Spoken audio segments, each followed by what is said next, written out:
ചെമ്പനീർ പൂവിൻ്റെ അടുത്ത് വരാൻ പോകുന്ന 4 എപ്പിസോഡ്സിനെ കുറിച്ചാണ് പറയുന്നത്. അപ്പോൾ കഴിഞ്ഞ എപ്പിസോഡ്സിൽ പറഞ്ഞു നിർത്തിയതിൻ്റെ ബാക്കിയാണ് ഇനി പറയുന്നത്. അങ്ങനെ രേവതിയാണെങ്കിലോ വർഷയ്ക്ക് ശ്രീകാന്തിന് പ്രത്യേകമായിട്ട് എന്തോ ഒരു വട, ആ ഒരു വട വാഴപ്പൂ വെച്ചിട്ടുള്ള വട ഉണ്ടാക്കി കൊണ്ടുവന്ന് കൊടുത്തതും അതുപോലെ റെസ്റ്റോറൻറ്റിൽ കൊണ്ട് കൊടുത്തതിന് ശേഷം സംഭവിക്കുന്ന കാര്യങ്ങളും അപ്പോഴേക്കും അവിടെ ഒരു യൂട്യൂബർ റിവ്യൂവിന് വരുന്നതും പെട്ടെന്ന് പാചകങ്ങളൊന്നും കംപ്ലീറ്റ് ആവാത്തത് കൊണ്ട് തന്നെ വർഷയുടെ നിർബന്ധപ്രകാരം ശ്രീകാന്ത് എന്ത് ചെയ്യണോ നമ്മൾ രേവതി ഉണ്ടാക്കിയ വടയും കൂടി സ്റ്റാർട്ടറായിട്ട് കൊടുക്കുകയാണ് കേട്ടോ. അദ്ദേഹമാണെങ്കിൽ അത് കഴിച്ചതിന് ശേഷം വളരെയധികം തൃപ്തിയോട് കൂടിയാണ് റിവ്യൂ കൊടുക്കുന്നത്.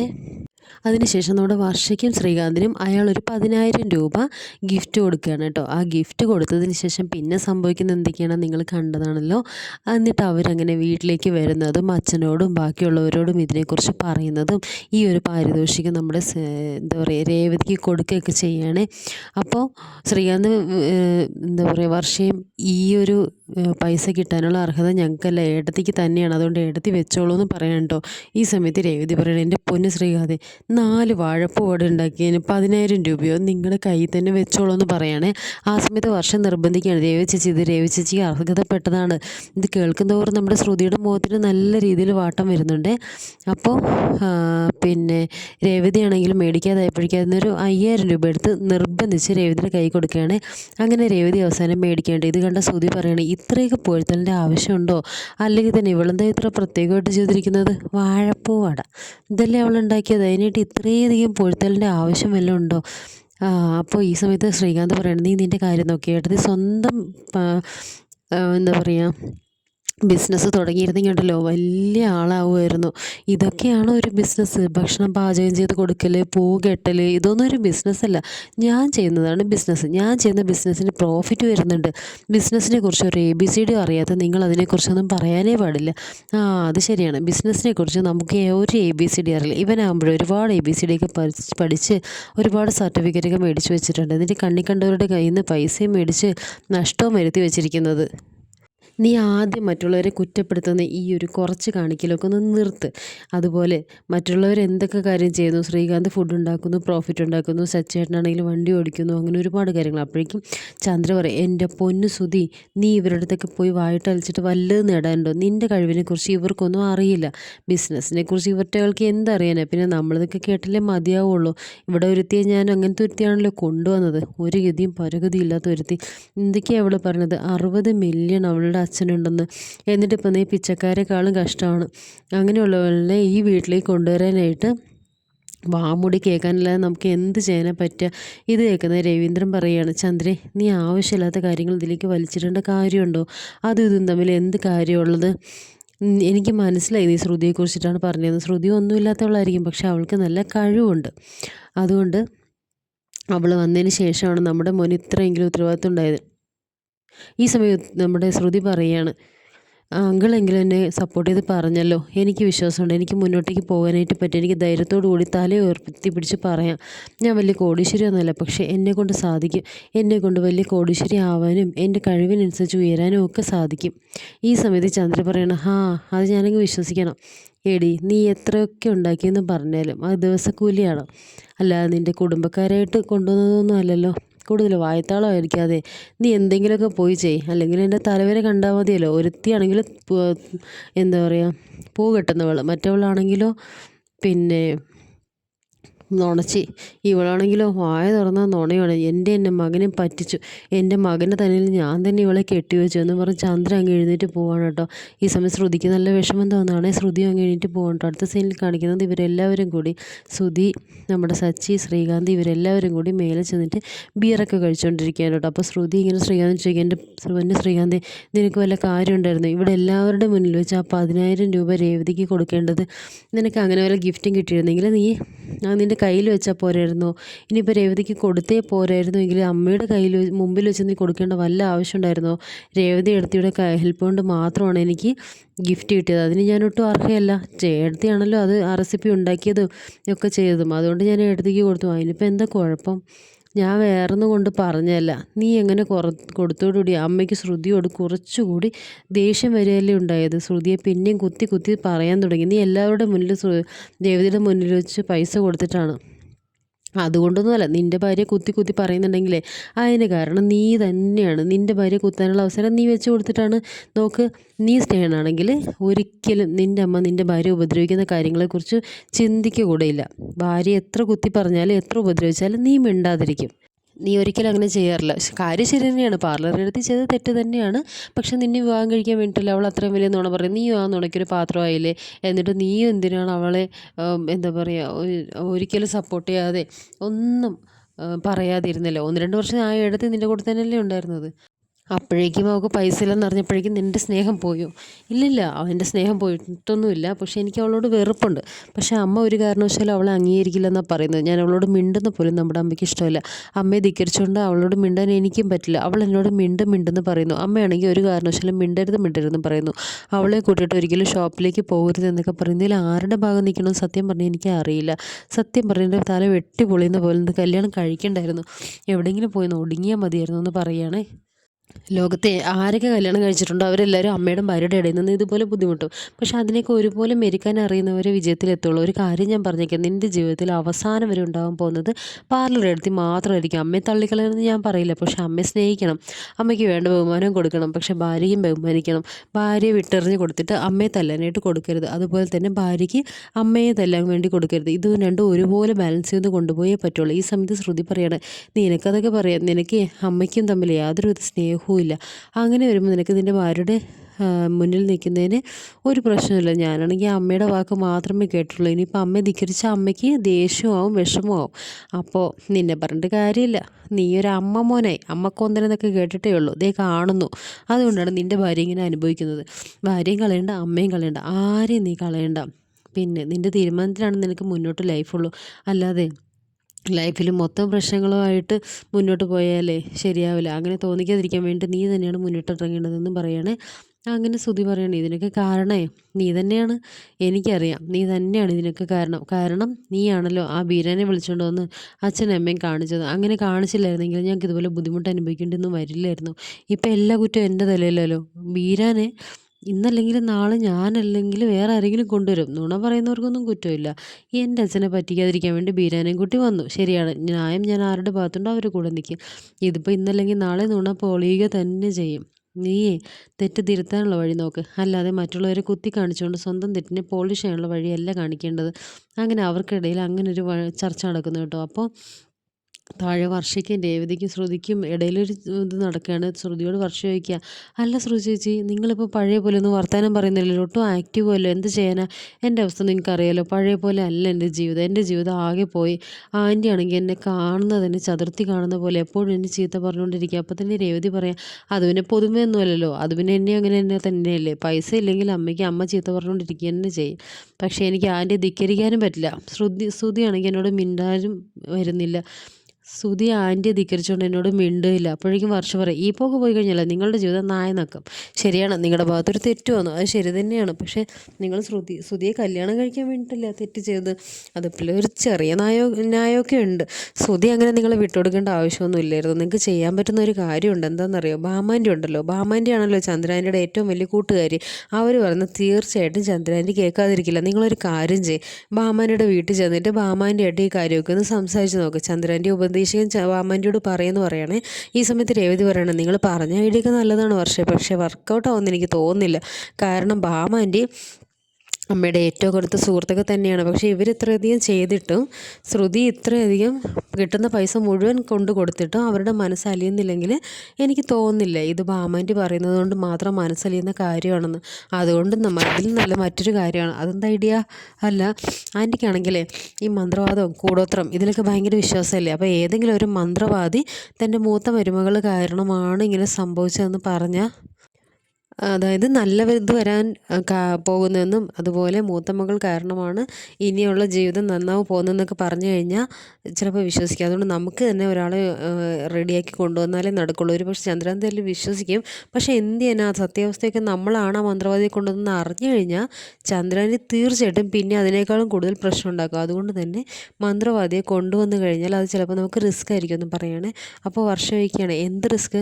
നമ്മളെന്തിനാണ് റിസ്ക്കിലാണെന്ന് നമ്മളായിട്ട് ആരോടും പറയുന്നില്ലല്ലോ. നമ്മളുടെ ഉള്ളിൽ മാത്രമായിരിക്കും. എൻ്റെ പൊന്നു വർഷേ, ഇവിടെ എന്ത് കാര്യം ഉണ്ടെങ്കിലും എന്നെ കൊടുക്കാൻ നിൽക്കുന്ന രണ്ടാൾക്കാരുണ്ടല്ലോ, ദേ ഈ രേവതിയുടെ ഭർത്താവ് സച്ചിയും. എന്തായാലും അവർ രണ്ടാളും അറിഞ്ഞുകൊണ്ട് എൻ്റെ ജീവിതത്തിൽ നല്ലതൊന്നും വരാൻ പോകുന്നില്ല. എപ്പോഴും ആൻ്റിയുടെ ചെവിയിലെത്തുമെന്ന് പറഞ്ഞാൽ മതിയല്ലോ. ഇത് കേട്ട രേവതി പറയും, നിങ്ങളെന്താ പറഞ്ഞു വരുന്നത്? നിങ്ങളുടെ കുടുംബജീവിതം നശിപ്പിക്കാൻ വേണ്ടിയിട്ടാണ് ഞങ്ങൾ നടക്കുന്നതെന്നോ? അതിനിപ്പോൾ എന്താ സംശയം? അതുകൊണ്ടാണല്ലോ ബീരാനെ നിങ്ങൾ കൂട്ടിക്കൊണ്ട് വന്നത്. നിങ്ങൾക്ക് ഇത്രയെങ്കിലും സ്നേഹം ഉണ്ടായിരുന്നെങ്കിൽ നിങ്ങൾ ശരിയാണ് സത്യങ്ങളൊക്കെ അറിഞ്ഞു. പക്ഷേ ആ സമയം എന്നെ വിളിച്ചല്ലേ ചോദിക്കേണ്ടത്, ഇങ്ങനൊരു സംഭവമുണ്ട്, ഇതിലൊരു സത്യമുണ്ടോ എന്നൊക്കെ. ബീരാനെ എന്നെ മാത്രം കാണിച്ചുകൊണ്ട് സത്യാവസ്ഥ അന്വേഷിക്കല്ലേ വേണ്ടത്. അതിന് പകരം നിങ്ങൾ എന്താ ചെയ്തത്? കുടുംബത്തിലെ എല്ലാവരോടും എല്ലാ കാര്യവും പറഞ്ഞു. ഇനി എല്ലാ കാര്യത്തോടും പറഞ്ഞാൽ ചന്ദ്രാൻ്റിയോട് നിങ്ങൾ പറയണ്ടായിരുന്നു, ആൻറ്റിയോടും പറഞ്ഞു. അങ്ങനെയല്ലേ എൻ്റെ ജീവിതം ഇങ്ങനെ ആയത്. അപ്പോൾ രേവതി പറയാണ്, നിങ്ങളാണ് നുണയ്ക്ക് മേലെ നുണയോട് നുണ പറഞ്ഞുകൊണ്ടിരുന്നത്. എന്നിട്ടിപ്പോൾ കുറ്റം മുഴുവൻ ഞങ്ങൾക്കോ? നിങ്ങൾ അറിഞ്ഞില്ലേ ഇന്നല്ലെങ്കിൽ നാളെ സത്യം പുറത്തേക്ക് വരുന്നു. ഇത് ഞങ്ങളല്ലെങ്കിൽ നാളെ മറ്റാരെങ്കിലും ആയിട്ട് സത്യം പുറത്തേക്ക് കൊണ്ടുവരുമായിരുന്നു. ആ കല്യാണ വീട്ടിൽ ബീരാനുണ്ടായിരുന്നു. ആ സമയത്ത് അച്ഛനും അമ്മയും ആരെങ്കിലും അദ്ദേഹത്തെ കണ്ടാൽ മതിയായിരുന്നു. അങ്ങനെ വർഷം പറയണം, അത് കൊള്ളാമല്ലോ ശ്രുതി ചേച്ചി, രേവതി ചേച്ചിയുടെ തലയിൽ ഇട്ട് വയ്ക്കുന്നു. നോക്ക്, ശ്രുതി ചേച്ചി ചെയ്തതാണ് മോശമായിട്ടുള്ള കാര്യം. ഒരാളെ കൊണ്ടുവന്നിട്ട് നാടകം പോലെയല്ലേ ഒരു കുടുംബത്തെ ചതിച്ചത്. എന്തെങ്കിലും ആവട്ടെ സപ്പോർട്ട് ചെയ്യാമെന്ന് വിചാരിച്ചപ്പോൾ രേവതി ചേച്ചിയുടെ തലയിൽ കയറുന്നു. ഒരു കാര്യം മനസ്സിലാക്കുക, രേവതി ചേച്ചി അല്ല, ആരായിരുന്നാലും ഞാനായിരുന്നാലും ഞാനും ശ്രീകാന്തും ആയിരുന്നാലും ഇത് തന്നെ ചെയ്യുള്ളൂ. ചതിക്ക് കൂട്ടിക്കാൻ പറ്റില്ല, അല്ലെങ്കിൽ ഇതിലും വലിയ ചതിയല്ലേ പിന്നീട് ചെയ്യുള്ളൂ. ഇനി ഇതിപ്പോൾ തിരുത്താനായിട്ടുള്ള മാർഗ്ഗം നോക്കുമെന്ന് പറയണം. ഇത് കേട്ട് ശ്രുതി പറയണം, അതെ നിങ്ങളുടെ സഹായമൊന്നും എനിക്ക് വേണ്ട. ഞാൻ കരുതി എന്നെ സപ്പോർട്ട് ചെയ്തിട്ടാണ് സംസാരിക്കുന്നത്.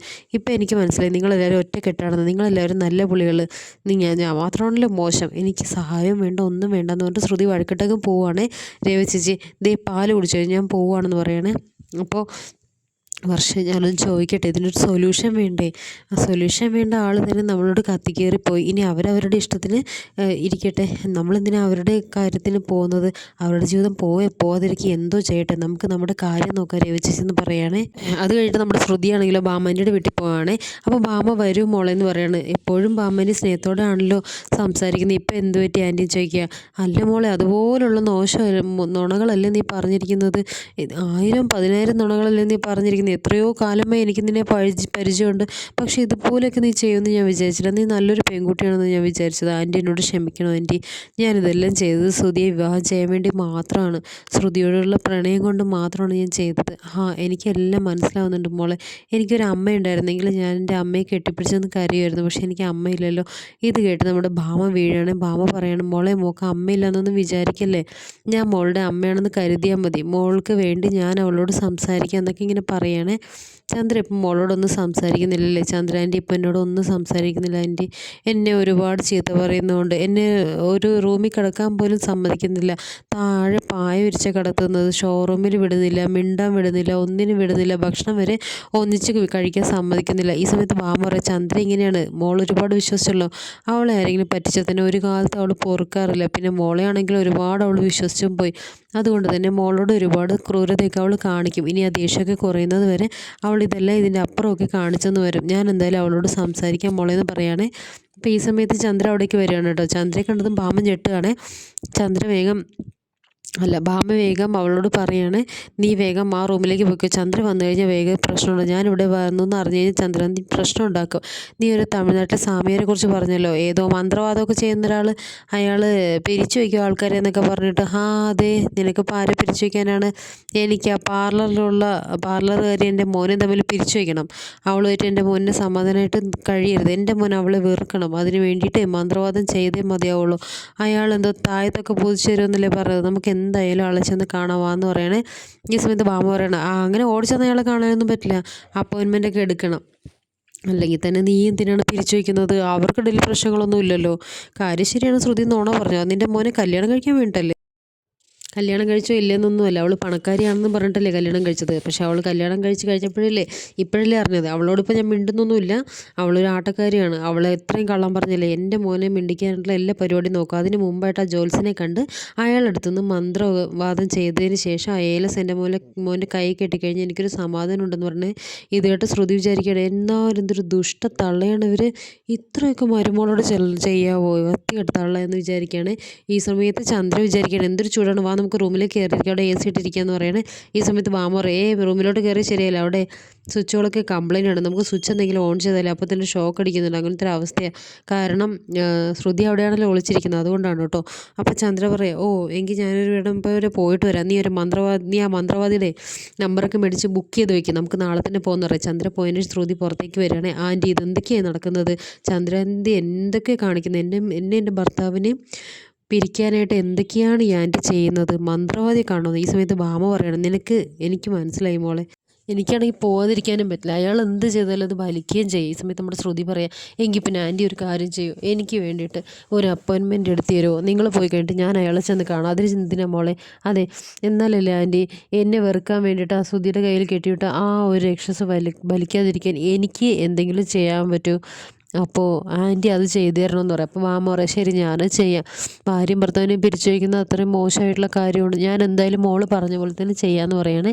അങ്ങനെ നമ്മുടെ ശ്രുതി എന്ത് ചെയ്യണം, അവിടെ നിന്ന് പോവാണ്. എന്നെ പിരിക്കാൻ നോക്കുന്നല്ലേ, നിങ്ങളുടെ മകൻ വെറുക്കാൻ പറ്റുന്ന കാര്യം ചെയ്യുമെന്ന് പറഞ്ഞിട്ടാണ് ശ്രുതി അവിടെ നിന്ന് പോകുന്നത്. അടുത്ത സീനിലാണെങ്കിലും നമ്മുടെ ശ്രുതിയുടെ കൂട്ടുകാരി മീരെ കാണിക്കണം. അപ്പം മീര കല്യാണം കഴിക്കാൻ പോകുന്നത് സച്ചിയുടെ കൂട്ടുകാരൻ്റെ അനിയനെയാണ്. ഈ പയ്യൻ മീരയോടായിട്ട് പറയണേ, അതെ ഞാനൊരു ഫ്ലാറ്റ് കണ്ടിട്ടുണ്ട്, ഞാനത് വാങ്ങാൻ പോവാണ്, നിങ്ങൾക്ക് ഫ്ലാറ്റ് ഇഷ്ടമായി കഴിഞ്ഞാൽ നമുക്കത് വാങ്ങാമെന്ന് പറയണം. അപ്പോഴേക്കും മീര പറയാം, അതെന്തിനാ അങ്ങനെയൊക്കെ പെട്ടെന്ന് ഫ്ലാറ്റ് മേടിക്കുന്നത്. അതെ ഞാൻ പിന്നെ കുറേ വാടക വീട്ടിൽ കിടന്നിട്ടുണ്ട്, എൻ്റെ അമ്മ ഒരുപാട് വിഷമം അവിടെ കിടന്ന് അനുഭവിച്ചിട്ടുണ്ട്, പക്ഷേ എൻ്റെ ഭാര്യ ഒരിക്കലും ഒരു വാടക വീട്ടിൽ വന്ന് കിടക്കരുതെന്ന് എനിക്ക് ആഗ്രഹമുണ്ട്, സ്വന്തമായിട്ട് വീടുണ്ടാവണം, അവിടെ ഗംഭീരമായിട്ട് നോക്കണം എന്നൊക്കെ പറയണം. അപ്പോഴേക്കും മീരയ്ക്ക് ഭയങ്കര സന്തോഷമാവണേ, ഉറപ്പായിട്ട് ഞാൻ വരാമെന്ന് പറയണം. അങ്ങനെ മീര നേരെ നമ്മുടെ രേവതിയെ വിളിക്കട്ടെ, രേവതിയെ വിളിച്ചിട്ട് പറയാണ്, ഇങ്ങനൊരു ഫ്ലാറ്റ് വാങ്ങാൻ പോകുന്നത് എൻ്റെ വുഡ് ബി, നിങ്ങൾ ഇതുവരെ ഒന്ന് വരുമോ ചോദിക്കണം. അങ്ങനെ വരാമെന്ന് രേവതിയും പറയുകയാണേ. അപ്പോൾ നമ്മുടെ ശ്രുതിയുടെ കയ്യിൽ നിന്ന് പൈസ മോഷ്ടിച്ചെടുത്ത് ആ ഒരാളുണ്ടല്ലോ, ശ്രുതിക്ക് കോടികളുടെ ഫ്ലാറ്റ് കൊടുക്കാമെന്ന് പറഞ്ഞിട്ട് ശ്രുതിയെ പറ്റിച്ച് കുറച്ച് 30 ലക്ഷം രൂപ കൊണ്ടുപോയ കതിരെന്ന് പറയുന്ന ഒരാളുണ്ട് കേട്ടോ. അപ്പോൾ അയാളെ വഴിക്ക് വെച്ച് രേവതി കാണുകയാണ്, എന്നിട്ട് അയാളെ പുറകെ വെച്ച് പിടിക്കുകയാണ് കേട്ടോ. അപ്പോൾ അയാൾ ഇവിടെ തന്നെ ഉണ്ടെന്ന് മനസ്സിലാവുകയും അയാൾ പക്ഷേ രേവതിയുടെ കണ്ണ് വെട്ടിച്ചങ്ങ് പോവുകയാണ്. അതിനുശേഷം നേരെ മീരയുടെ അടുത്തേക്ക് രേവതി ചെല്ലുകയും മീര കാര്യങ്ങളൊക്കെ പറയുകയും ചെയ്യുകയാണ് കേട്ടോ. ഫ്ലാറ്റ് മേടിക്കാൻ പോവുകയാണ്, രേവതി വരണോ എന്നൊക്കെ ഇങ്ങനെ പറയും കേട്ടോ. അപ്പോഴേക്കും ശ്രുതിയെയും വിളിക്കണ്ടേ, അപ്പോൾ ശ്രുതിക്ക് വിഷമാവില്ലേ, അതൊന്നും കുഴപ്പമില്ല, ഞാൻ അവളോട് പിന്നോട് പറഞ്ഞോളാം എന്നും പറഞ്ഞിട്ട് പറയണ്ട. അങ്ങനെ രേവതി ഉറപ്പായിട്ട് നാളെ ഫ്ലാറ്റ് മേടിക്കാനായിട്ട് ഞങ്ങളുടെ കൂടെ വരണമെന്ന് പറഞ്ഞിട്ട് രേവതി അവിടെ നിന്ന് ഇറങ്ങുകയാണ് കേട്ടോ. ആ സമയത്ത് ശ്രുതി അവിടെ വന്ന് കയറുന്നുണ്ട്. രേവതിയെ കണ്ട ശ്രുതിയാണെങ്കിലും മീരയോട് പൊട്ടിത്തെറിക്കുകയാണ്, നീ എന്തിനാണ് രേവതി വിളിച്ചു വരുത്തിയതുകൊണ്ട് ഭയങ്കരമായിട്ട് ദേഷ്യപ്പെടുകയാണ്, എന്നെക്കാളും കൂടുതൽ ഇമ്പോർട്ടൻസ് ഇപ്പം നിനക്ക് അവളാണല്ലേ, അവളെന്തിനാണ് വന്നത്. അപ്പോൾ കാര്യം പറയണേ, എൻ്റെ വുഡ് ബി ഇങ്ങനെ ഫ്ലാറ്റ് മേടിക്കുന്നുണ്ട്, അതിനെക്കുറിച്ച് പറയാനാണ്. അപ്പോഴേക്കും ശ്രുതി പറയും, എടി നിൻ്റെ ബെസ്റ്റ് ഫ്രണ്ടാണ് ഞാൻ, എത്രയോ വർഷങ്ങളായിട്ട് ഞാനാണ് നിൻ്റെ കൂടെ ഉള്ളത്, എന്നിട്ട് എന്നോടൊരു വാക്ക് പറയണമെന്ന് നിനക്ക് തോന്നിയില്ല അല്ലേ, മോശമായി പോയിടി എന്ന് പറയണം. ആ സമയത്ത് മീര പറയാം, ഞാനങ്ങനെ വിചാരിച്ചിരുന്നതല്ല, നിന്നോട് വരണമെന്ന് പറയാനിരുന്നത്, പക്ഷെ നിൻ്റെ അവസ്ഥ അറിയാമല്ലോ, അതുകൊണ്ടാണ് ഞാൻ വിളിക്കാതിരുന്നത്. അപ്പോഴേക്കും ശ്രുതി പറയാം, എന്തായാലും ഞാൻ വരുന്നില്ല, നീ പോയി കണ്ടോ എന്ന് പറയാണ്. ശരിയെന്ന് പറയണേ. അതേ സമയത്ത് നമ്മുടെ മുരുകനാണെങ്കിലോ ഫ്ലാറ്റ് മേടിക്കാൻ പോകുന്നത് ഇയാളുടെ അടുത്തു നിന്നാണ്, അതായത് നമ്മുടെ ശ്രുതിയെ പറ്റിച്ചിട്ട് പോയ ആളുണ്ടല്ലോ, അയാളുടെ അടുത്ത് നിന്നാണ് ഫ്ലാറ്റ് മേടിക്കാൻ പോയത്. അയാൾ അടുത്തായിട്ട് പറ്റിക്കാൻ പോകുന്നത് നമ്മുടെ ഈ മുരുകനെയാണ്. അപ്പം മുരുകൻ സച്ചിയെ വിളിക്കുകയാണ് കേട്ടോ, ഫ്ലാറ്റ് മേടിക്കുന്നുണ്ട് ചേട്ടൻ കൂടെ നാളെ വരണം, ചേട്ടനാണല്ലോ എൻ്റെ പ്രണയത്തിൻ്റെ ഐഡിയ തന്നത്, അപ്പോൾ ചേട്ടൻ എന്തായാലും അവിടേക്ക് വരണം എന്നൊക്കെ പറയാം. അപ്പോഴേക്ക് രേവതിയാണ് മീരയ്ക്ക് ഐഡിയ കൊടുത്തത്, സച്ചിയാണ് മുരുകൻ ഐഡിയ കൊടുത്തത്. അപ്പോൾ മുരുകനും മീരയാണ് ഒന്നിക്കുന്നത് എന്നുള്ളത് ഇവർക്ക് രണ്ടാൾക്കും അറിയേയില്ല, രേവതിക്കും അറിയില്ല, സച്ചിക്കും അറിയില്ല. നാളെയാണ് അവരറിയാൻ പോകുന്നത്. എന്തായാലും രേവതിയെ മീര വിളിച്ചു വരുത്തുമല്ലോ. അപ്പോൾ മീര രേവതിയോട് ചോദിക്കുന്നുണ്ടോ, ശ്രുതിയെക്കുറിച്ച് ഇനി എന്തെങ്കിലും മറച്ചു വയ്ക്കുന്നുണ്ടോ, എന്തെങ്കിലും മറച്ചു വെച്ചിട്ടുണ്ടോ, എന്നാലും നിങ്ങൾ സത്യം പറഞ്ഞില്ലല്ലോ എന്നൊക്കെ പറയുന്നുണ്ട്. അപ്പോഴേക്കും മീര പറയാ, ഇനി എന്ത് മറച്ചു വയ്ക്കാനോ വേറെ ഒന്നുമില്ല എന്ന് പറയണേ. അങ്ങനെ ശ്രുതിയോട് പലതവണ പറഞ്ഞതാണ് സത്യങ്ങളൊക്കെ തുറന്നു പറയാൻ, അപ്പോൾ അവൾ പറഞ്ഞില്ല എന്ന് പറയണേ. ഇത്രയും കാര്യങ്ങളൊക്കെ കാണിച്ചുകൊണ്ടാണ് ഈ എപ്പിസോഡോട് കഴിയുന്നത്. റിവ്യൂ ഇഷ്ടപ്പെട്ടിരുന്നെങ്കിൽ ചാനൽ സബ്സ്ക്രൈബ് ചെയ്യാനും മറക്കരുത്, അതുപോലെ ലൈക്ക് ചെയ്യാനും മറക്കരുത് കേട്ടോ.